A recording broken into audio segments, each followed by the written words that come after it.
The fried liver also begins with the king's pawn, shocking, e5 by black, and knight f3, knight c6, but here you develop the bishop to c4. Now you remember from the wayward queen section, this bishop is very powerful, targeting that weak square, and what we want to do here is we want to put the knight on g5 to attack the pawn along with the bishop. We can't do that because the queen blocks off that square, so that just doesn't work, which is why we need black to develop the knight to f6. It's very popular here for people to play the bishop to c5, at which point we can't do this, but there is a gambit here known as the Evans Gambit, which is very strong. You can also go back to sort of playing in the style of the Ponziani, which is why you should watch this video chronologically to gain some ideas.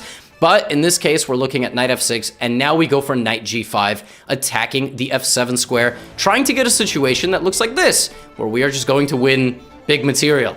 Knight f7 on its own is a big threat. The main line here for black does go pawn d5. There is also something known as the Traxler. I have videos on both of these. The Traxler is a counterattack to the fried liver. So if you're interested in all of that, you know where to find me. Just type in fried liver or Traxler, Gotham chess. You'll find it. However, most beginners at this point will play d5, not knowing that it's the main move because they think that you have to block.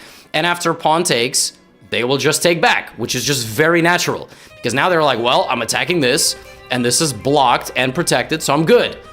But now you detonate, knight takes f7 anyway. And they're like, I thought I stopped that. Wait, what? Huh? Now it's move 7. You have to play queen check. This attacks the knight and the king. So now both of those pieces are under attack. And in this position, the best move for black is actually to come forward, bravely defending the knight in the middle of the board. That's very rare for beginners. Nobody wants to bring their king up. And even here, white can continue to apply pressure with a move like knight c3, right? The bishop is targeting the knight, 3 pieces targeting this, very scary position for black. My first tournament game went king g8. At which point, I took the knight, and it's checkmate. It's not exactly checkmate, because technically opponent can take, you take, and they can block, but it's mate. Their king is smothered. Every move follows everything else. So king g8 loses to bishop takes knight, and now you've won a chess game in 8 moves.